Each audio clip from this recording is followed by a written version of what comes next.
Bonjour et bienvenue dans le podcast NBA Corner où nous allons parler des séries en cours au premier tour des playoffs. Je vais également parler aujourd'hui de la sortie du livre Road Trip NBA, le guide USA, avec mon invité du jour, Rémi Reverchon, qui me fait l'honneur d'être présent. Bonjour Rémi. Salut les amis, comment ça va ? Ça va très très bien. Rémi, tu es là aujourd'hui parce que hier, on enregistre ce numéro, on est le vendredi 21 avril, et hier, jeudi 20 avril, ton livre Road Trip NBA, le guide USA vient de sortir. C'est le deuxième livre que tu nous sors en l'espace de quoi ? De 2 ans, c'est ça ? Ouais, c'est ça, le premier date d'octobre 2021, ouais, c'est ça, 2 en 2 ans, ouais. Ouais, voilà. Donc, c'est un guide touristique avec plus de 300 bons plans dans 30 étapes incontournables aux États-Unis. 30 étapes, c'est presque autant de villes qu'il y a de clubs NBA. Ouais. C'est presque ça. À chaque fois, tu nous fais la présentation d'une ville, sa carte d'identité, en somme, avec les lieux incontournables. Il y a aussi des conseils ciné, des conseils musique pour la culture générale. Tu nous partages tes bonnes adresses pour manger, pour dormir, pour voir du sport, pour se poser, pour aller faire du shopping. Tu nous as mis également quelques clichés personnels dans le livre. Il y a aussi des petits mots de personnalité. On a Terrell Owens pour Philadelphie, Nico Batum pour Charlotte, Jason Terry à Atlanta. Raconte-moi un petit peu la conception de ce livre. Bah, l'idée du guide USA, c'est que ce soit un peu la Bible, en fait, des amoureux des États-Unis qui ont une petite fibre au sport, quoi. En gros, Ouais. j'ai écrit le bouquin que j'aurais rêvé d'avoir il y a 15 ans quand j'ai fait avec mes potes mes premiers voyages aux États-Unis. Je donne tous les bons plans, comme tu l'as dit, dans chaque ville. Comment aller voir un match NBA, ou s'acheter sa petite paire de sneakers, ou bouffer aussi bien un burger qu'un truc un peu plus hype ou sympa si t'en as envie. Je donne tous les conseils que j'aurais aimé connaître avant que j'ai la chance de vivre sur place aux États-Unis et d'y aller 1 milliard de fois pour le boulot. Et donc voilà, en gros, si t'aimes un peu le sport, si t'as cette fibre et que t'as l'envie d'aller aux États-Unis, bah j'aimerais que ça devienne ta bible, quoi. C'est très drôle que tu dises ça parce que c'est exactement l'impression que j'ai eue en découvrant ce livre. J'ai eu l'impression que un de mes meilleurs amis s'était cassé les pieds à écrire toutes ces références pour les partager avec moi et que je puisse avoir ce livre entre les mains et me dire tiens, je vais faire telle halte et telle halte. Qu'est-ce que je peux trouver en tant que fan de sport US avec les bonnes adresses et tout ça. J'ai vraiment, il y a vraiment ce côté super pote qui te partage ses bons plans, quoi. Bah c'est cool que tu as ressenti ça parce que c'est clairement l'idée que j'avais en l'écrivant. En fait, le truc c'est que évidemment les guides de voyage, on connaît tous le routard, le Ouais. Mamie tu vas à Miami, t'achètes ton routard de la Floride et t'auras 45 plans d'hôtels différents. Mais moi, je voulais aller plus loin que ça, je voulais un truc plus personnel pour les gens qui ont cette fibre au sport et je sais qu'on est nombreux à kiffer le sport et aller aux US pour ça. Et donc en gros, je donne mes bons plans à moi, c'est des trucs que j'ai fait moi, que j'ai vécu moi ou que les joueurs NBA ou mes contacts, mes amis sur place comme tu l'as dit, les Nico Batum, tous ces mecs-là, me donnent eux. C'est-à-dire que c'est des vrais trucs qu'on a essayé, qu'on a,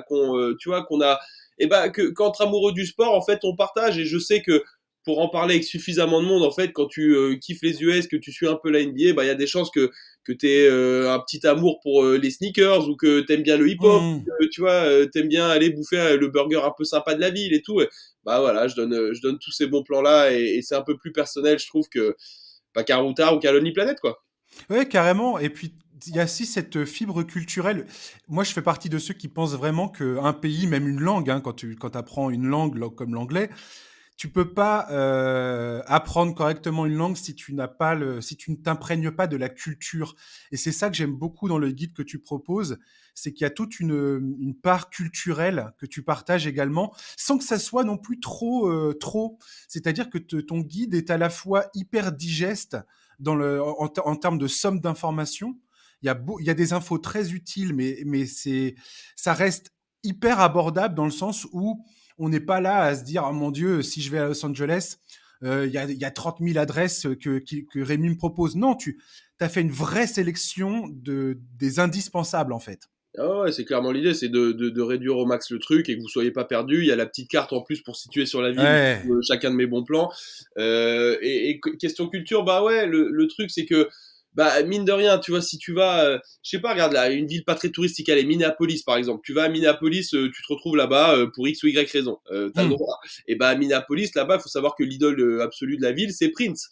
tout à Bah fait. voilà, que t'écoutes ou pas Prince, que tu kiffes ou pas son son, et bah c'est peut-être pas déconnant de savoir que quand tu vas sur place, tu vas voir des, je sais pas, des fresques murales un peu partout dans la ville en l'honneur de Prince, qui était l'icône de la ville. Tu vois, ou quand tu vas à Memphis, c'est pareil pour Elvis ou même pour Justin Timberlake, tu vois. Donc je trouvais ça important, t'as raison, de raconter ce côté un petit peu aussi où bah, quand tu vas à Miami, tu seras dans l'ambiance latino, un peu t'es à Miami, t'es Hmm, juste à côté des Caraïbes, de Cuba, de tout ça.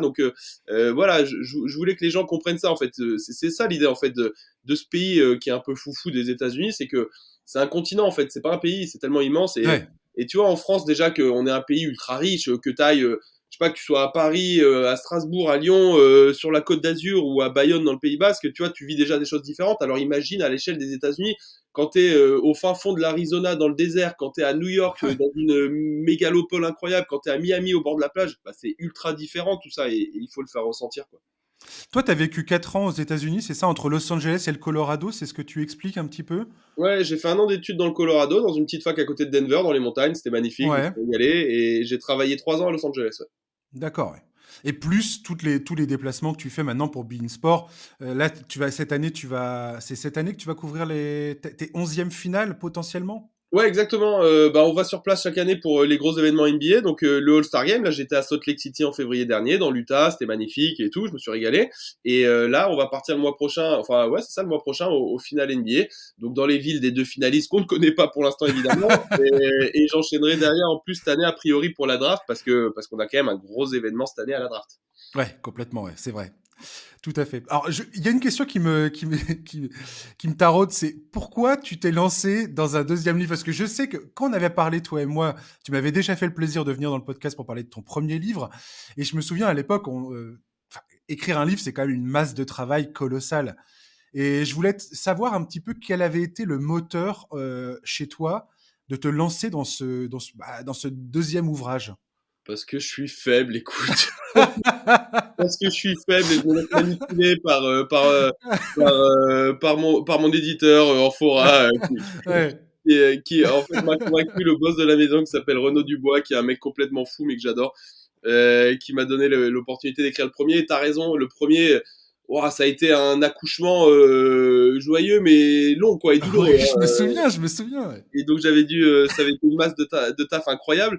Mais bon, bah voilà, tu sors de ça, je fais ma petite tournée de dédicaces, le bouquin cartonne, j'ai des retours top, les gens sont trop cool avec moi. Donc tu vois, tu te prends cette vague d'amour qui fait plaisir et qui Ouais. évidemment. Et puis au bout de 3 4 mois, où tu sais, moi j'ai repris mon petit sport, mon crossfit, j'étais content, je reprends ma vie sur Bean et tout avec un peu plus de temps pour moi. Et puis au bout d'un moment, je me dis, bah bon, en fait, tu sais, enfin, je sais pas, moi, j'ai pas d'enfant, tu vois, en vrai, je suis pas papa Ouais. encore. Mais j'ai l'impression de ressentir, en fait, ce que mes potes qui ont des enfants me disent quand ils ont fait le premier, qui dorment pas pendant 2 ans, tu vois, et Ouais. quand le premier commence à grandir un peu, ils disent, bon, tiens, si on en faisait un deuxième, bah là, c'est exactement ce qui m'est arrivé, tu vois. Et j'ai ressenti ce besoin, j'ai eu cette idée, là, du guide de voyage qui me semblait pertinente. Mon éditeur, évidemment, m'a dit, mais go, go, go, on y va, let's go, et tout. Et bah, je me suis laissé, je me suis laissé convaincre, et je suis reparti dedans, et ça a été le même process. J'étais super excité au début, puis au milieu, Ouais.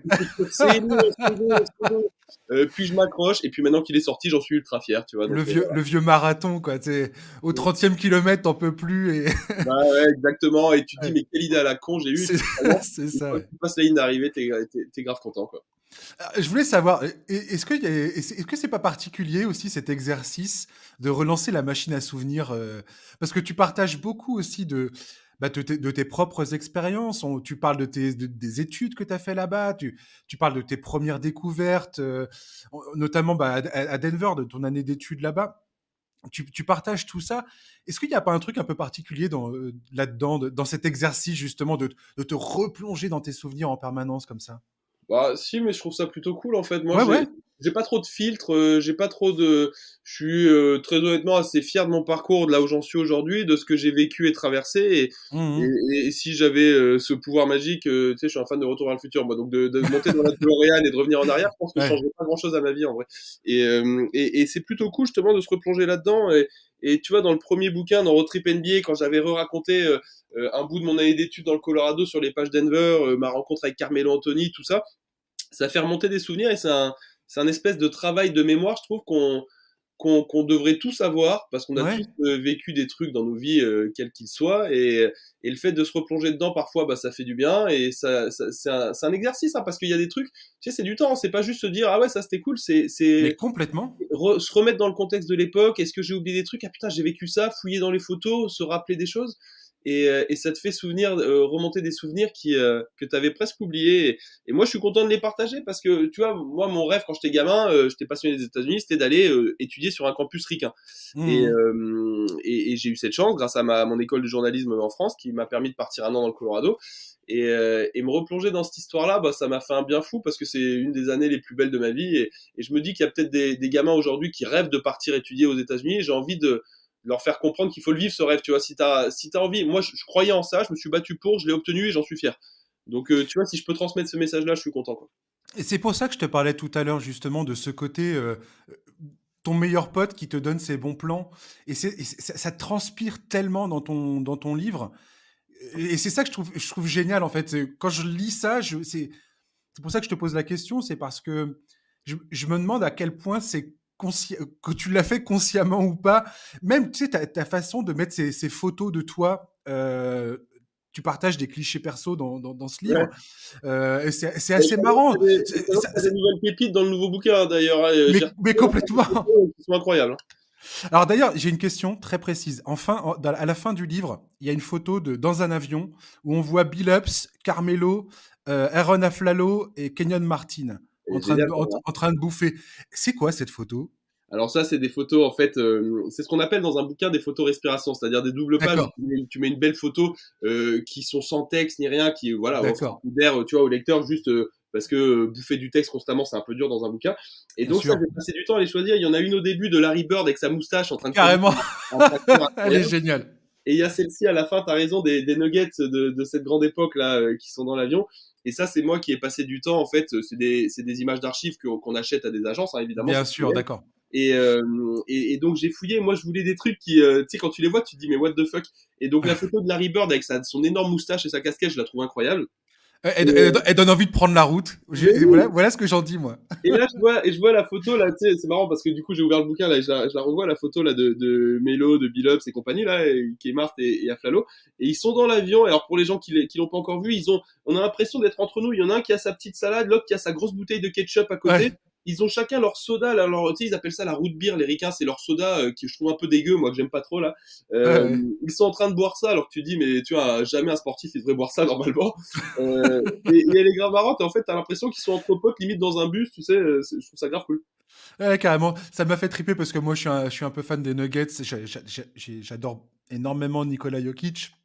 C'est vraiment un joueur que je trouve transcendant sur le terrain. Donc j'en profite vite fait pour te demander qu'est-ce que tu en penses des Nuggets après 2 matchs face à Minnesota. Qu'est-ce Bah, que tu par rapport au fait qu'ils aient terminé premier de la conférence Ouest et que là, moi j'ai été assez halluciné de voir que beaucoup leur prédisaient une grosse difficulté face à Minnesota au premier tour. Quasiment personne ne les considère comme un favori de la conférence Ouest bientôt, en tout cas dans les previews. Qu'est-ce que tu en penses toi des Nuggets? Bah déjà, je trouve qu'ils ont fait clairement le taf face à Minnesota. Ils ont montré qu'il y a un écart de classe total entre eux et les Timberwolves, ce qui dans l'absolu est logique, hein, entre un 1 et un Hmm. 8, il n'y a pas de surprise là-dedans. Écoute, je sais que tout le monde voit Phoenix aller très loin cette année à l'Ouest, et ça se comprend évidemment, c'est une équipe magnifique. Alors peut-être par esprit de contradiction, mais moi dans mon bracket là interne à Bein, à NBA Extra, j'ai mis les Nuggets en finale NBA moi à l'Ouest. Donc je les ai mis qui passaient au deuxième tour face aux Suns justement, si tu veux tout savoir. Donc moi j'ai envie de croire en eux. Ils ont un joueur exceptionnel de classe supérieure qui est Jokic, mais ils ont deux autres joueurs qui à mon avis doivent les porter très loin, et c'est deux dont dépendra la réussite des Nuggets, c'est Jamal Murray et Michael Porter Jr. Ouais. Et j'ai envie de croire qu'à un moment ou à un autre, cet assemblage il va payer. Et je me demande si ça peut pas être leur année cette année, justement l'année où, alors qu'ils ont fini premier, on parle peut-être le moins d'eux parce que tout le monde parle des Suns, tout le monde parle des Clippers qui pourraient exploser, tout le monde se dit attention aux Warriors, etc. Ah, il y a aussi les Lakers qui traînent par là. Mais je me demande si l'équipe au final qui a pas apporté le plus de garanties sur l'année, c'est pas eux. Et moi, tu sais, j'ai un espèce de dicton, c'est tu fais pas de bons playoffs, t'as pas fait une bonne saison. Ouais. Alors l'inverse c'est pas forcément vrai, mais ça veut pas dire que c'est pas parce que tu as fait une bonne saison que tu vas faire de bons playoffs. Utah par le passé nous l'a prouvé par exemple, mais mais je me demande si Denver, tu vois, pourrait pas sortir du lot cette année. Moi, je te dis, je les ai mis en finale NBA. Ouais, bah, parlons vite fait, tiens, de Suns Clippers, justement, parce que cette série est très intéressante, dans le sens où tu parles des Suns, justement, qui, depuis l'arrivée de Kevin Durant, beaucoup de monde disent: tiens, les Suns, c'est potentiellement l'équipe à battre de la conférence Ouest. Et je trouve que cette série contre les Clippers, là, ils ont repris l'avantage du terrain en gagnant le Game 3 à Los Angeles. Kawhi Leonard était absent parce il a eu une entorse du genou. Alors, c'est pas le genou dont il a été opéré, hein, qui l'a tenu hors des parquets pendant un bon moment, mais n'empêche qu'il n'était pas là pour le Game 3. Encore une fois, les blessures s'invitent dans le parcours des playoffs des Clippers. Ça devient un peu lassant, j'ai envie de dire, surtout si tu es Ouais. fan des Clippers, clairement. Bref, les Suns, quand je vois ces 3 premiers matchs, je suis pas du tout rassuré, notamment quand je vois le nombre de minutes que jouent Chris Paul, Kevin Durant et Booker, et à quel point ça passe juste à chaque fois, quoi. Ouais, non, t'as raison. C'est vrai qu'ils sont pas régnants, ils sont pas dominants. Après, c'est une équipe, on le sait, hein, qui se construit encore, qui a joué très peu de matchs avec Kevin Durant. Donc, il y a deux façons de voir le truc. Soit t'es un optimiste et tu te dis, il faut leur laisser le temps, c'est normal. Ils vont finir par passer ces Clippers et au deuxième tour ça ira mieux. Soit il y Ouais, a ta vision là qui est tout à fait crédible aussi de dire bah le temps il en reste quand même pas beaucoup. Déjà d'une il va falloir réussir à passer ces Clippers ce qui est pas garanti du tout même s'ils mènent 2-1 maintenant. tout à fait. Et de deux pour la suite bah va falloir se manger Denver au prochain tour compliqué quoi. Donc je sais pas quelle est la vraie bonne vision de tout ça. Ce que je sais c'est qu'il y a des joueurs incroyables dans cette équipe que moi je suis un amoureux éternel de Kevin Durant donc tant qu'une équipe a Kevin Durant je croirais toujours en son potentiel. Mais ce qui me plaît, moi, cette année, aussi bien dans cette série que dans cette conférence Ouest en général, c'est que personne m'apporte de certitude. C'est-à-dire Ouais. qu'on a beau dire Phoenix, bah oui, c'est incroyable d'avoir Durant, Booker, Chris Paul, Ayton, bien sûr que c'est fou. Mais au final, bah on le voit là, cette nuit, ils tapent ric-rac les Clippers sans Paul George et sans Kawhi Leonard. Euh, ouais, est-ce que c'est ça une équipe championne régnante, tu vois, je suis pas sûr. Mais complètement. Moi, je suis affolé par ce début de playoff des Suns, qui sont bien moins fringants que ce qu'on pouvait attendre. Enfin, j'ai l'impression qu'on s'est vraiment laissé transporter par ce trio Paul, Booker, Durant, en omettant le fait que, par exemple, le gros problème de cette équipe des Suns pour moi, c'est leur manque de profondeur absolu. Enfin, le banc c'est très très compliqué pour Monty Williams. Là, hier, il a rechangé ses rotations. On voit qu'il n'y a rien qui est calé en fait du côté des rotations chez Monty Williams. Ouais, ouais, ils pianotent, hein, qu'est-ce que tu veux. En même temps, c'est leur pari. Hein. Ils ont fait le choix de faire venir une méga star, Kevin Durant, en échange de la profondeur de banc C'est ça, et en laissant partir deux joueurs notamment fantastiques qui sont excellents à Brooklyn, c'est Cam Johnson et Michael Bridges. Mais ce pari, moi je le comprends, tout le monde le comprend. Tu vois, quand tu as l'opportunité de complètement, faire venir Kevin Durant, ça se tente, clairement. tout à fait. Maintenant, t'as raison, les rotations, là, elles sont encore en évolution constante. Cette nuit, là, c'est Okogie qui a beaucoup joué, Shamet beaucoup moins. Enfin bref, tu vois, il tente des trucs. Oui, il est sorti Damian Lee du banc Ouais, tout d'un coup sans crier gare et il a tu été te plutôt dis bon en plus. Il a été c'est plutôt fou. bon. Ouais, ouais, il tente des trucs, mais c'est normal. Oui, c'est normal, ouais. Ils ont joué quoi, une dizaine de matchs à peine, je crois, avec KD, avec Kevin Durant. Ouais, ouais, complètement, c'est ça. Donc tu vois, mais le problème c'est de faire ça en playoff quoi. Leur chance, je te dis, c'est qu'ils tombent sur des Clippers qui, t'as raison, c'est une malédiction, c'est incroyable pour cette franchise, qui sont Incroyable. encore une fois handicapés par des blessures et on va finir par se dire qu'il y a réellement un truc, je sais pas, il y a un marabout là au-dessus des Clippers qui s'occupe de leur cas, mais chaque année il y a un truc de blessure, c'est pas possible quoi. Après, on va voir, hein, là il y a que 2-1 dans la série pour Phoenix, là les Clips ils ont perdu de pas grand-chose cette nuit, s'ils prennent le prochain. Bon, bah, par contre, faut prendre le prochain. Là, ils ont plus le choix. Mais s'ils prennent le prochain, cette série, elle est pas du tout terminée. Hein. Ouais. Un autre truc dont je voulais te parler côté Phoenix, et après on va parler un peu plus des Clippers, parce qu'il y a deux, trois choses que je voudrais voir avec toi côté Clippers. Pour finir sur Phoenix, DeAndre Ayton. J'ai trouvé que DeAndre Ayton en 2021, quand les Suns atteignent les finales NBA face aux Bucks, j'avais trouvé le parcours de Dayton absolument incroyable. Bien sûr. J'avais pas vu les qualités à ce point de ce joueur. Et je l'avais pas vu évoluer comme ça. Et il m'avait vraiment énormément impressionné dans cette campagne de playoff 2021. Là, pour cette entame face aux Clippers, je le trouve énormément en retrait, mou du genou, manque d'énergie. Je trouve qu'il utilise mal ses capacités physiques. Euh, est-ce que je devrais être inquiet selon toi ou est-ce que Ayton, il se cherche aussi dans cette nouvelle mouture que sont les Suns aujourd'hui avec Kevin Durant? J'en sais rien, mais la vérité, et t'as raison, c'est que si Phoenix veut aller loin, il faut un Ayton plus présent que ça c'est une certitude. Le truc, c'est que là, mine de rien, en match-up, il se mange de la viande en face, hein, là, face aux Ouais, Clippers. Zubac et Plumlee, là, qui alternent sur lui, c'est solide, c'est du physique, tu sais, tu te manges du contact constamment, là, quand tu prends ta position en bas, t'as toujours un mec, dès qu'il a court de cardio, hop, il change, ils en mettent un deuxième. Parce que les deux, ils jouent quoi, une vingtaine de minutes chacun, alors que Ayton, ouais. c'est quasiment 40 minutes, tu vois, donc Moi, ce qui m'a inquiété justement, c'est parce que d'ailleurs, Tyronn Lue, mais quel coaching enfin, il est tellement fort ce coach dans les ajustements, dans le micromanagement, on lui est tellement, la communauté basket lui est tellement tombée dessus au début, je c'est trouve ça trop bien incroyable. qu'on se rende compte de ça maintenant, là. Ouais, ouais, j'ai toujours considéré ce mec comme un excellent coach. Et à un moment, il a fait du small ball pour vraiment essayer de tenter sa chance en fait dans ce match.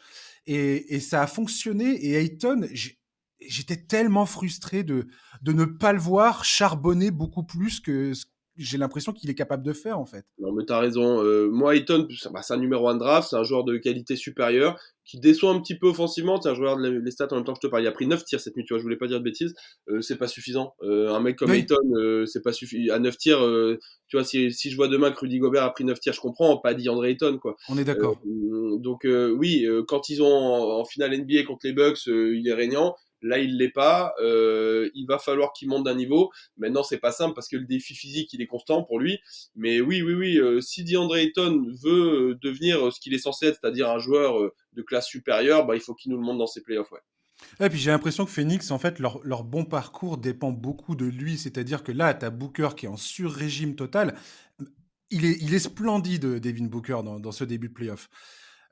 Sauf que j'ai l'impression que si DeAndre Ayton ne passe pas un niveau, n'augmente pas en intensité, effectivement, je vois mal Phoenix s'en sortir.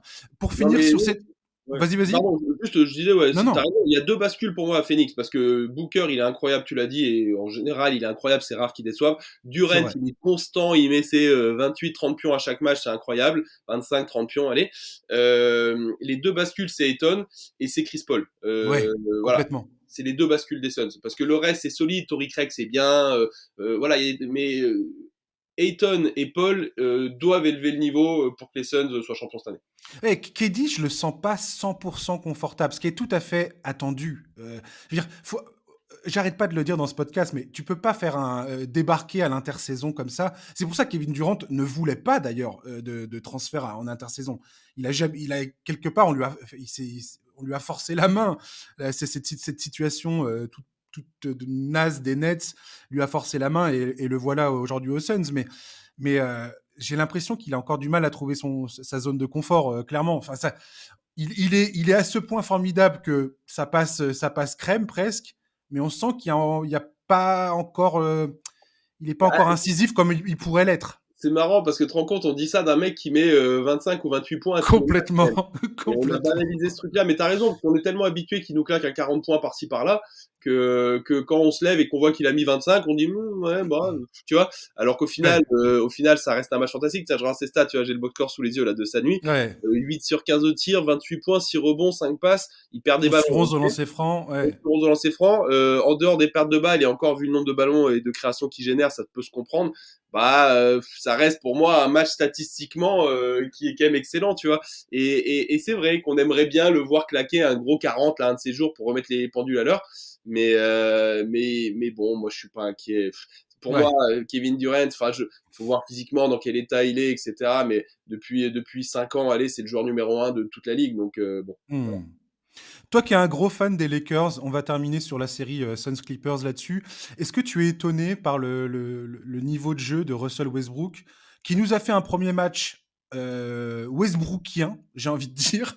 Je crois qu'il était à 3 sur 19 au tir, mais alors une énergie de malade sur le terrain. C'était vraiment l'expérience Russell Westbrook, tu vois. Et je trouve c'est assez fou pour moi. Je pensais pas que Russell Westbrook avait cette capacité d'influencer un match de playoff encore comme il le fait maintenant avec les Clippers. et je suis agréablement surpris par son apport. Toi qui es fan des Lakers, est-ce que tu es étonné de voir ce visage de Russell Westbrook actuellement? Bon, je suis surtout agréablement surpris. Moi, j'ai Ouais, toujours adoré Russell Westbrook depuis sa période, en Bon Angelino, depuis sa période Los Angeles, je kiffais ça. J'ai adoré ce mec-là, mais adoré, idolâtré ce mec-là à OKC, dans ses saisons en triple-double, etc. Et sincèrement, ce genre de personnage que je kiffe, mais plus, ça m'a fait mal au cœur son passage aux Lakers, mais vraiment mal au cœur. ouais. Tout ce qu'il a pris dans la gueule, et puis même, soyons honnêtes, ce qu'il produisait sur le terrain, enfin, bon fan des Lakers, j'étais déçu, tu vois. Hmm. Donc le voir retrouver ce qu'il est désormais en tout cas, un energizer, un mec qui te dynamite un match, le voir apporter son envie, ça se voit qu'il a de l'envie là, il a une espèce de mission en tête, ça se sent qu'il veut C'est fou. prouver, tu vois, ce qu'il est, et ce que les gens croyaient qu'il n'était plus. Moi, je suis content, voilà, de le voir à ce niveau-là. J'ai pas de regret en mode, ah, tu pouvais pas faire ça aux Lakers. Non, je suis juste content Ouais, pour lui de le voir s'épanouir, quoi. ouais. On va rester en Californie, on va parler de Warriors face aux Kings, une des meilleures séries de ce premier tour, clairement. Euh, les Warriors jouaient leur premier match au Chase Center à domicile. Ils étaient sans Draymond Green qui a été suspendu, sans Gary Payton qui était malade. Malgré cela, ils ont eu une réaction de champion. Ils ont réussi à remporter ce premier match au Chase Center derrière un Stephen Curry absolument étincelant, 36 points et surtout euh, un leader sur le terrain. J'avais pas, j'avais, c'est le Stephen Curry que j'ai vu en finale NBA face à Boston, que j'ai vu hier Mm, soir face aux Kings, clairement. mm. Et un Kevin Looney guerrier, 20 rebonds, 9 passes décisives. Pareil, une énergie de tous les instants. Dante DiVincenzo, il n'a pas été adroit, mais une intensité, un engagement sur le terrain incroyable. Et malgré le fait que Jordan Poole fait un début de série absolument naze, il n'arrive pas à rentrer ses shoots, c'est terrible. Klay Thompson, c'est pareil, il est un peu en demi-tente. Mais voilà, les Warriors reviennent dans cette série. Enfin, en tout cas, ils évitent le 3-0 qui était synonyme clairement c'est la fin. Quand tu es mené 3-0, c'est terminé. Les Kings, il y a un manque d'adresse extérieure qui leur coûte dans ce match, encore une fois, notamment Kevin Huerter et Keegan Murray. Cette série, qu'est-ce que tu peux m'en dire, Rémi, pour l'instant, et cette réaction d'orgueil des Warriors? Alors plein de trucs.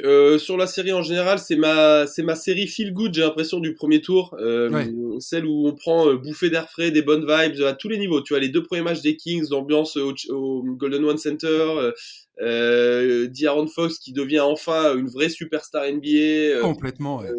Tout ça, je trouve que c'est une bouffée d'air frais en NBA. Et là, ce qui s'est passé cette nuit, ça me plaît beaucoup aussi. Moi, j'ai pas de, alors j'ai beau être fan des Lakers, je devrais théoriquement détester les Kings, mais c'est pas la réalité. Et donc j'ai pas de préférence dans cette série-là, si tu veux. Et je suis très content de voir ces Warriors réagir. Ça m'aurait fait un peu mal au cœur quand même de les voir se prendre un 3-0. J'aurais trouvé ça dur en fait pour eux.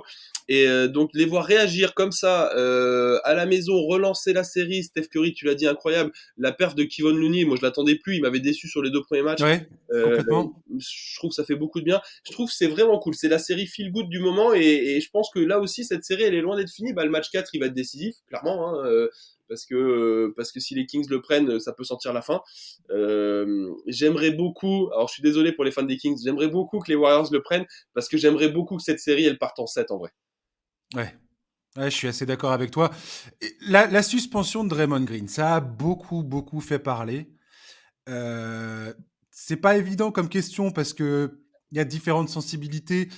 Personnellement, je pense que sa suspension n'était pas nécessaire. Enfin, je peux comprendre que le geste est choquant. Il a été expulsé du match. Pour moi, cette punition était largement suffisante quelque part. J'ai l'impression que Draymond Green, notamment dans la justification que la NBA a eue en disant que le passif de Draymond Green était rentré en ligne de compte pour justifier cette suspension pour le Game 3, on doit aussi souligner le fait que euh, Adam Silver était présent sur le parquet de Sacramento au moment où Draymond Green était en train de en train de teaser comme un joueur de catch le public des Kings, les supporters des Kings. C'était vraiment hyper. Je sais pas, t'avais un côté provocateur incroyable. Je pense que ça a joué contre lui, clairement. Mais pour moi, cette suspension pour le Game 3 était. Enfin, c'était un peu too much, je trouve. Bon, chacun a son avis sur cette question. Moi, je trouve que c'est justifié. Le geste, alors, tu sais, ça faisait bagarre de vieux brigands là entre Sabonis et lui. Sabonis, Ouais, c'est pas beau son geste déjà qui lui attrape le pied au départ, qui lui attrape clairement le pied. Hein, on ne dira pas tout l'inverse. à fait, ouais, il lui attrape la Euh, cheville, donc ouais, ouais. ouais, ouais, et c'est dans cette C'est ce qui justifie pas du tout le fait que Draymond écrase son pied. Moi, je justifie pas du tout l'acte de Draymond Green vidéo, j'entends bien. et l'expulsion était amplement méritée. Je parle de Mais la suspension pour le match suivant que je ouais, trouve voilà. exagéré, je comprends. Ouais. Et franchement, je comprends cet avis. Et je trouve qu'il n'y a pas de. C'est un judgment call hein, qu'a fait la NBA, comme ils disent. Ils ont, Tout à fait. écoute, moi je trouve que les deux gestes étaient moches. Celui de Sabonis est moche, celui de Draymond Green est moche. Sans doute plus. Alors il faut comprendre pour les mecs qui suivent le sport d'un peu long, qui ont jamais joué au basket. C'est deux mecs qui sont au max de testostérone, à max niveau. Tu vois, quand tu joues un match de basket, t'es hypé, t'es dans l'excitation, t'es obligé. C'est des contacts physiques et tout ça. Donc il y a un mec qui t'attrape le pied, tu renvoies le pied. Enfin, ce qui se passe en un fragment de seconde ne veut pas dire ce que tu es non plus comme personnage, tu vois, ça fait pas de Mmh. Draymond un immonde être humain, mais mais bon, moi que le passif soit pris en compte, je comprends. C'est vrai que Draymond Green, il commence à avoir un casier judiciaire assez chargé, Oui, et, c'est sûr. et c'est vrai que l'attitude derrière, alors ça me fait marrer d'un côté quand il chambre tout le monde et tout, mais c'est sans doute un peu trop. Moi, je suis pas surpris de la suspension. Puis de toute façon, écoute, les Warriors ont gagné cette nuit, donc très bien pour eux. Hein. Oui, oui, et d'ailleurs, Stephen Curry a clairement indiqué que ça a motivé absolument tout le monde dans le vestiaire pour aller chercher cette victoire, et ça s'est vu sur le terrain. L'engagement était hallucinant. Et Stephen Curry, mais quel joueur! Et d'ailleurs, les Kings, je me dis que si jamais ça passe, cette histoire de Sacramento, là, Ouais. c'est quand même pour un retour en playoff après 17 ans de purgatoire. Clairement, hein. Quand tu vois, les Kings, c'est quand même, les fans des Kings ont failli perdre leur club. Ils ont connu le régime des frères Petri, où c'était un cauchemar absolu. Et les voilà aujourd'hui face aux champions en titre. Si jamais ça passe, cette histoire, bah, je veux dire, mais c'est même un film, c'est même plus un scénario de film, j'ai envie de te dire, quoi. Ouais. Non, mais c'est cool. C'est Et puis, tu sais, il faut comprendre un truc. On parlait tout à l'heure culture des États-Unis. Sacramento, alors c'est une petite ville qui a 1 heure de route en plus de San Francisco. Mhm. Alors bizarrement, pour des raisons administratives, c'est la capitale de la Californie, mais ça reste une toute petite ville à l'échelle américaine. Et c'est une ville où t'as que le basket comme sport pro. T'as pas de baseball, t'as pas de foot US, t'as pas de hockey. Ouais, Alors que l'immense majorité des villes aux States, t'as tout. Enfin, t'as d'autres sports quoi. Je sais pas, à Dallas, t'as le foot US, t'as le hockey. Enfin voilà. Donc là, les gens, ils vivent, ils meurent, c'est leur truc, c'est dans leur sang les Kings, tu vois. Ils supportent cette équipe, ils ont traversé des trucs compliqués, tu l'as dit. Et puis là, je sais pas, alors le parallèle est peut-être horrible, mais j'ai l'impression d'avoir un côté un peu lance en foot en France, tu vois. ouais, Genre, tu sais, t'as traversé les trucs, le club est descendu, il est remonté, et puis dans ta ville, ce qui fait battre ton cœur chaque semaine, c'est ton club de foot, bah eux, c'est leur club de basket, tu vois. ouais. Et ça explique la ferveur dans cette ville, et c'est d'autant plus beau, moi je trouve, dans un pays où il n'y a pas cette notion de supporteria là, comme il y a en Europe, tu sais, quand tu vois les stades aux Partisans Belgrade, en Grèce et tout, qui sont en feu, Ouais. les mecs qui crient torse nu, qui chantent et tout, c'est le feu. Ouais, où t'as 20 000 personnes Voilà. qui hurlent les mêmes chants de supporters ensemble et c'est Tu complètement vois, ça, hallucinant, quoi. c'est pas dans la culture ricaine. Bah, Sacramento aujourd'hui, c'est ce qui s'en rapproche le plus en fait. Et moi, je trouve ça. Ouais. Ouais, et comme tu dis, il y a ce côté, enfin, si les Warriors arrivent à remporter ce game 4, un game 5 à 2-2, sachant que les game 5, c'est vraiment les matchs à bascule, quoi. Tu te dis que ça peut vraiment envoyer du lourd, quoi. Bah, bien sûr, on a tous envie de voir ça. Et à plus forte raison, un game set derrière éventuel, tu vois. Tu m'étonnes. Euh, Moi, en plus, tu vois, évidemment, en tant que diffuseur du truc, je rêverais de pouvoir avoir sur Bein un dimanche soir dans mon SNL un Suns, pardon, un Clippers, un Ah non, Kings. un Kings Tu vois, Warriors le game Suns 7. Clippers aussi, je le veux, mais le Kings Warriors Game 7, ce serait vraiment incroyable. Tu m'étonnes. On va passer à la conférence Est. Hier soir, il y a eu également les Sixers face aux Nets. Premier match à Brooklyn. Philadelphie vient de prendre un avantage décisif, 3-0 contre les Nets. On va dire que la série est presque pliée. Ton impression sur cette équipe des Sixers, d'un point de vue général, est-ce que tu penses que les Sixers peuvent avancer, enfin, jusqu'où peuvent aller les Sixers selon toi, Rémi? Bon, alors 3-0, tu l'as dit, dans l'histoire, ça n'a jamais été remonté, donc a priori, on va considérer que ce sera pas le cas ce coup-ci. C'est validé pour Philly. Ça a été dur, hein, cette nuit, là, je me suis fait le replay du match ce matin. C'était très compliqué, ouais. Ouais, ouais, la dernière minute, heureusement qu'il y a Maxi qui met un gros shoot à 3 points, là, sinon, Mais il aurait... Tyrese Maxey, il est hallucinant, c'est le MVP de cette équipe Ouais, dans cette incroyable, série, quoi. incroyable. Alors Incroyable. Harden s'est fait expulser et Kemby aurait peut-être dû se faire expulser, je pense, d'ailleurs, en début de match. Mais, Ouais, Embiid commence à avoir quelques douleurs au genou, là. Enfin, ouais, apparemment, c'est des écoute, chocs du match, mais bon. je sais pas. Je pense que là aussi, il y a écart de niveau, comme on disait tout à l'heure pour Denver, Minnesota. Il y a écart de niveau. Brooklyn, qui est une équipe qui fait du très bon taf avec le matos qu'il aurait donné, mais qui est courte face à deux superstars, voire trois si tu considères que Maxi en est une, en face. Donc Philly, ça va passer là. Maintenant, je les trouve bien. Je trouve que ça joue bien au basket. Je trouve que c'est intéressant ce qu'ils proposent. Le fait que tout ne tourne pas autour d'Embiid, je trouve ça très bien pour eux. Mhm. D'avoir d'autres menaces offensives. Maxi, bien sûr, mais Harden aussi, qui a fait quand même plein de trucs. Maintenant, le problème, c'est que je marche par élimination. C'est qu'en face, au deuxième tour, a priori, ils vont retrouver Boston. Et je trouve Boston vraiment très bien et sans doute encore mieux que Philly. Euh, Ouais. donc le problème, c'est que c'est pas tant le niveau de Philly qui me fait douter parce que je les trouve plutôt bien, vraiment Philly, et je pourrais essayer de croire en eux. Mais j'ai l'impression que ce qui va se présenter au second tour est encore plus fort, moi. Ouais, ouais, c'est sûr que Boston, en plus, typiquement Boston, c'est pas une équipe qui réussit vraiment à Philadelphie parce que et il y a notamment Al Horford, Robert Williams, qui sont deux joueurs qui sont parfaitement taillés pour gêner Embiid. Ouais. Parce qu'arrêter Embiid, c'est pas possible, mais le gêner, en tout cas, ils ont toujours bien réussi. Ils ont aussi le personnel qu'il faut pour défendre sur les lignes arrière de Philadelphie, qui est une de leurs forces, Maxi Harden. Ouais, ça me semble compliqué, effectivement. Ouais. Bon. Je sais pas trop. Parce que on est d'accord que Atlanta, là, face à Boston, y a pas grand chose à attendre non plus. Oui, Est-ce non, que, bah, oui, oui, on est d'accord. Moi, il y a un vrai écart aussi. Et je trouve Boston, j'ai l'impression qu'ils sont en train de monter en pression fort fort les Celtics là, hein. incroyable. Ouais, je les trouve bien en place, installés. Autant sur la fin de saison régulière, ils ont pu me faire douter un petit peu. Autant là, sur ce début de playoff, je les trouve quand même très très solides, moi. Est-ce que tu as des doutes sur l'avenir de Trae Young à Atlanta? J'ai vu que c'était un débat qui anime énormément les différents podcasts aux États-Unis. Tout le monde en parle de ça aujourd'hui. Comme quoi Trae Young n'est plus intouchable à Atlanta. Ça me fait. Tout à l'heure, je parlais de DeAndre Ayton en 2021, qui nous avait fait vraiment une très belle campagne de playoff avec Phoenix. Trae Young, en 2021, il atteint les finales de conférence avec Atlanta. On a l'impression que l'avenir d'Atlanta est absolument radieux. On se dit, mais Trae Young, quel joueur formidable, c'est un tueur en playoff. Il y a cette comparaison limite avec Stephen Curry qui est quand même, que j'ai toujours trouvé abusé, mais bon.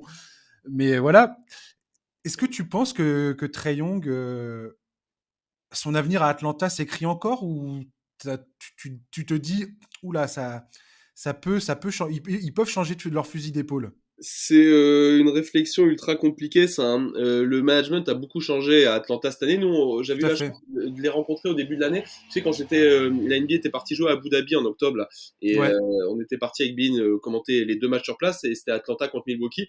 Et donc nous, c'est marrant, on avait notre postcom royal au bord du terrain, et à ma gauche, le siège d'à côté, c'était les proprios d'Atlanta, la famille Ressler, Tony Ressler, ouais. le papa, et ses fils, là, ils sont trois ou quatre fils, je sais plus, autour de lui.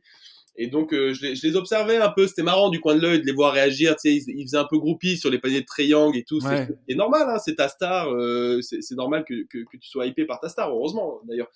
Euh, je sais pas, je suis un peu emmerdé, à leur place, je serais vraiment emmerdé en tout cas, parce que Trae Young est une superstar NBA aujourd'hui, c'est indiscutable. Il fait vendre des maillots. C'est quoi une superstar? C'est un mec qui te met des points et qui te fait vendre des maillots. Voilà. Ouais. Maintenant, la question, c'est est-ce qu'il te fait gagner un titre? J'en sais rien.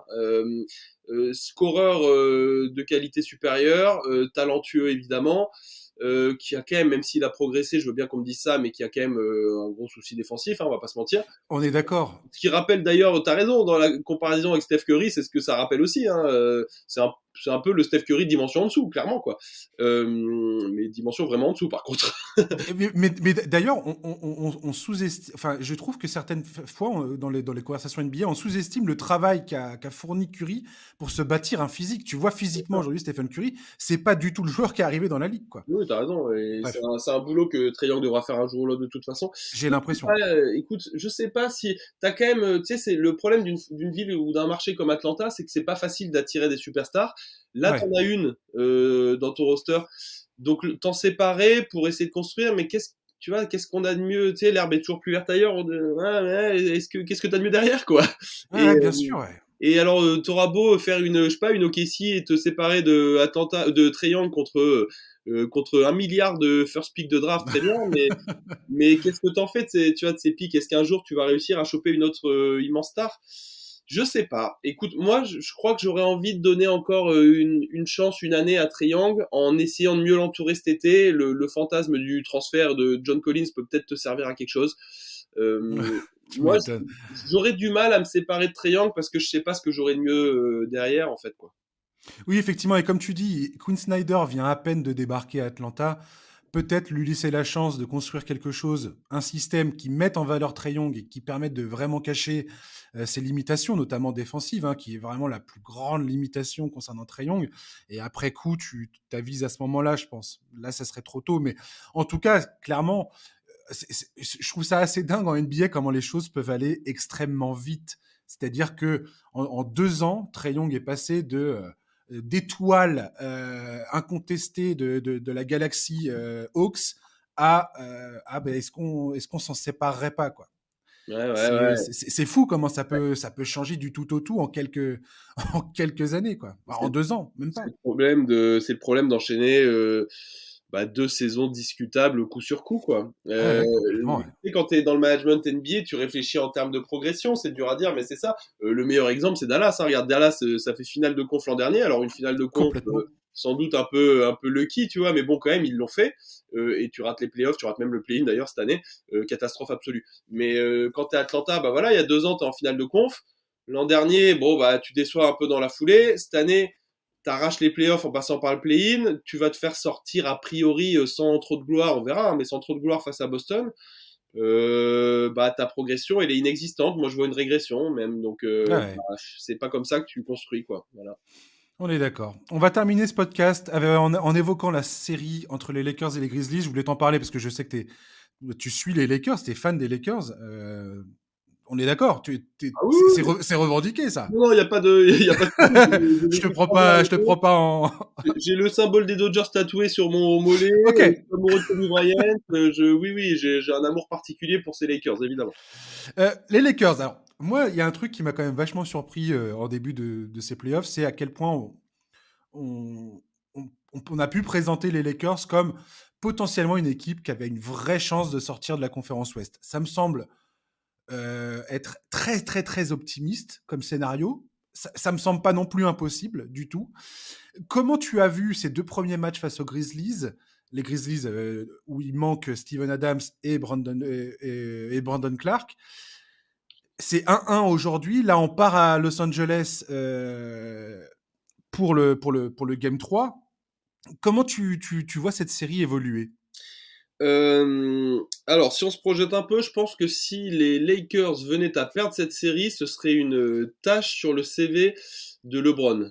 Ah Ce serait ouais. pas une faute professionnelle, j'aime pas ce terme, mais ce serait vraiment du très mauvais goût de la part de ces Lakers. Une équipe de Memphis où Ja Morant vient de te rater un match, où on sait pas s'il va jouer les suivants, mais s'il joue, il sera pas à 100%, où tu l'as dit, Brandon Clark est pas là, où Steven Adams est pas là. Euh, Là, Memphis, là-dedans, ça a beau être un match-up de 7, c'est plus du tout le cas en réalité. Ouais, je vois ce que tu veux dire. Le premier match m'avait agréablement surpris des Lakers. Je les avais trouvés très sérieux dans l'activité. On avait diffusé le match dans le SNL là, le dimanche soir et d'entrée de match, sérieux, ça jouait dur, intensité physique. Et Incroyable ce premier match. deuxième match, j'ai retrouvé les Lakers que je déteste. Mhm. Alors, est-ce que c'est l'absence de Ja Morant qui les a fait se relâcher ou quoi? Mais j'ai retrouvé ces Lakers nonchalants, qui rentrent sans intensité défensive, ou qui laissent passer des duels, des match-up en 1 contre 1 qui les tiennent pas, des box-out oubliés au rebond. Écoute, j'ai retrouvé ces Lakers sans envie là qui m'ont dégoûté par moments cette saison. Donc moi je leur donne, allez, tu as une carte gratos là sur ce match 2. Maintenant j'attends d'eux qui gagnent le match 3 et le match 4 à la maison, avec intensité, avec autorité, et qui repartent à Memphis en menant 3-1. Si c'est pas le cas, je serais déçu. C'est quoi la clé pour toi du côté de Los Angeles? Est-ce que c'est Anthony Davis qui tient la clé de cette série ou pas? Parce Bah, que pour le coup, il a fait un début de match assez catastrophique. Je crois qu'il était à 1 sur 9 en première mi-temps dans ce duel face à Memphis, dans le game 2. Xavier Tillman, lui, pour le coup, il a planté 22 points, 13 rebonds, ce qui était assez surprenant côté mais tu Memphis. vois, ça c'est scandaleux. Ça c'est une faute professionnelle pour le coup vraiment des Lakers. Ouais, voilà, ouais. Xavier Tillman qui est, sans lui manquer de respect, un mec très respectable, mais qui est quand même un obscur pivot de rotation NBA, qui vient de coller 22-13 en playoff face à Anthony Davis, le meilleur défenseur soi-disant intérieur de la NBA. C'est enfin bon, c'est Jaren Jackson cette année, mais tu comprends ce que je veux dire. C'est Tout quand à même une fait. erreur. Clairement, ça c'est pas normal. Ouais. Ouais, parce que cette équipe des Lakers, elle a une profondeur. Le match de Rui Hachimura, que ce soit le game 1 et le game 2 d'ailleurs, très, très, très marquant. Austin Reeves, incroyable. Euh, on a l'impression que cette équipe des Lakers a quand même de la ressource, mais comme tu dis, je suis assez d'accord avec toi. Dans ce game 2, on a retrouvé cette nonchalance. Et c'est ça qui me fait peur, en fait, concernant les Lakers. J'arrive pas à savoir si c'est juste une erreur. C'est juste un match et ils vont retrouver leur élan pour la suite. Ou est-ce que cette double face un peu que cette équipe montre parfois, est-ce que c'est pas un truc qui va justement qui fait d'eux, bah, je sais pas, ouais, c'est là où c'est difficile de les voir en tant que contender, quoi. Bah, c'est pour ça que c'est pas une grande équipe qui sera pas championne cette année, hein, t'as dit les choses. C'est une équipe qui est pas régulière, qui est pas constante, qui est capable d'éclairs de génie, mais qui est aussi malheureusement régulièrement coupable de nonchalance. Et c'est le propre. On décrit là typiquement une équipe qui mérite pas d'être championne NBA. Et voilà, c'est tout. Pour moi, ça doit passer Memphis parce que Memphis est trop handicapé par les blessures. Si Memphis passe, bah bravo à eux, immense respect, et les Lakers seront ridicules. Vraiment, je pense que si les Lakers perdent cette série, ils seront ridicules. Ouais. Mais pour moi, les Lakers vont passer, doivent passer en tout cas face à Memphis. Et au prochain tour, écoute, on verra bien ce qui se passe face aux Kings ou aux Warriors, et advienne que pourra. Mais c'est une équipe qui en tout cas ne passe pas Denver, ne passe pas Phoenix, ne passe pas les Clippers, n'ira pas en finale NBA pour les raisons que tu as énoncées. Ouais. Je t'avouerais qu'un deuxième tour Lakers-Kings, ça me plairait beaucoup, même si j'arrive pas à voir les Warriors. Pour moi, les Warriors, tant que je vois pas le corps, ils sont pas morts, quoi. Oui, ça, on est tous C'est d'accord là-dessus, t'as raison. Mais, clairement mais c'est jamais. mais c'est vrai que ce serait quand même savoureux pour ceux qui ont mon âge, tu vois, moi j'ai 37 piges, qui ont Ouais. connu les débuts des années 2000, les duels Lakers Kings savoureux, et ben ce serait un petit régal d'avoir un revival. Tu sais, moi C'est clair. je suis pote avec un mec qui s'appelle Brad Turner, qui est journaliste au Los Angeles Times. Ouais. Brad, c'est un mec en or, il a 60 piges, il connaît tout le monde aux Lakers, il couvre les Lakers depuis 40 ans. Tu vois, il a le numéro dans son téléphone de Magic, de Shaq, et il parlait à Kobe quand il Ouais, le la citait. vache. Et il me racontait un peu les duels de l'époque face aux Kings, c'était génial, Ouais. j'ai des anecdotes incroyables, et donc revivre ça, je vous assure, ce serait un petit délice. Ah, tu m'étonnes. Rémi, on te retrouve comment sur Bein Sport là? Qu'est-ce que tu vas commenter? T'as les émissions où on peut te suivre? Ça se passe comment ces prochains jours, ces prochaines semaines là? Bah écoute, ça va être le feu comme d'hab. On a NBA Extra, alors tous les jours, lundi au samedi pendant les playoffs, parce qu'on a rajouté l'émission le samedi parce qu'il le faut, parce qu'il se passe trop de trucs le vendredi Tu soir. m'étonnes. Le dimanche soir, il y a le SNL. Alors ce dimanche-là, on fait un back-to-back de matchs, ça va être fantastique. On se fait le game entre New York et Cleveland à 19h, et on enchaîne sur le game 4 Kings Warriors à 21h30. Ça va être un Oh la frigo vache! absolu. Énorme soirée là ce dimanche Oh la à vache! 23 avril.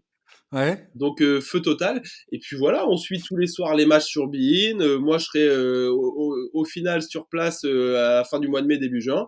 Et puis, bah, on va suivre tout ça bien comme il faut, comme d'hab, quoi. Super. Et ben en tout cas, merci beaucoup d'avoir été avec moi pour ce podcast. C'était vraiment cool. C'est cool d'être présent. Bah, merci à toi pour l'accueil. C'est un plaisir de discuter basket avec toi, et de pouvoir parler de mon baby, le Guy du dont je suis ultra fier. Voilà, qui est sorti donc le 20 avril, qui est disponible dans toutes les librairies, sur les sites, directement sur les éditions Amphora, hein, on peut l'acheter directement là-bas. Partout, la Fnac, Amazon, Cultura, dans les librairies de quartier, si vous pouvez, c'est mieux. Et voilà. Voilà. Mais c'est bien de le souligner, effectivement. Et puis, bah, chers auditeurs, on se retrouve la semaine prochaine. Alors, moi, je pars en vacances pendant quelques jours avec ma fille. Moi, je suis papa pour le coup. J'ai Ah, bah, une dommage. petite semaine de vacances de Pâques avec ma fille. Donc, le prochain podcast, ça sera soit le dimanche 30, c'est ça, soit le lundi 1er mai. Je vais voir avec mon prochain invité comment je m'arrange pour tout ça. Et on vous parlera sûrement à ce moment-là des seconds tours des playoffs. Voilà. Donc d'ici là, je vous souhaite de passer un excellent week-end, une très bonne semaine. Profitez des vacances pour ceux qui sont en vacances. Et puis, je vous dis à très bientôt. Ciao, bye bye.